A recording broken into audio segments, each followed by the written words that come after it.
Vandag op Diskos julle gaan ons iets maak wat ek en my kinders al verskriklik geniet het.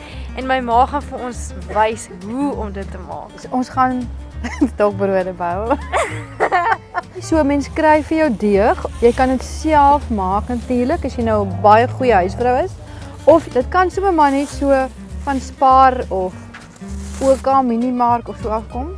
En dan het jy nou jou lekker deegie wat nou heerlik uitgeruis het en nou gaan jy hom bewerk. Die geheim van knieg is, jy moet knieg tot jou hande loskom van die deeg af. Ek gaan dit nou net lekker deurwerk. Ek het my bakkie nou vir die mense vertel hoe jy al van vroegoggend af deeg knie.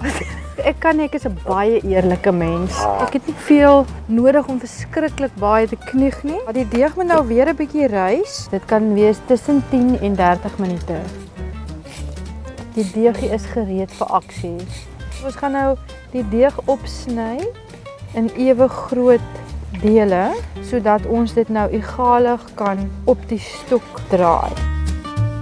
Dit is appelkoesboomlote en dis nogals baie spesifieke. Ou moenie sommer net enige boom se lote gebruik nie, want elke hout kan 'n smaak afgee. So ou vat nou een van die stokke en dan kan jy die punte bietjie smeer met 'n klein bietjie bottertjies sodat wanneer jy later die deegie afhaal as hy gaar is, dat hy maklik loskom.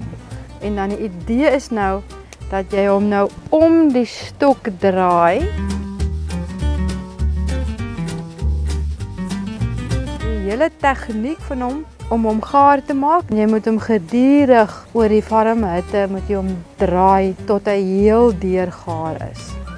En natuurlik hoekom ons dit nou vanaand ook doen is ons het 'n Amerikaanse vriendin hierso. Sy's getroud met 'n boer met 'n baard. So ons wil vanaand vir haar 'n reg tradisionele Suid-Afrikaanse braai dis bekendstel. As hy gaar is, gaan hy van self maklik loskom van die stok af. En dan kan hy ook nog heerlike bottertjies, appelkoeskonfytjies, mama het al die lekker goedjies insit. En dit is stokbrode julle.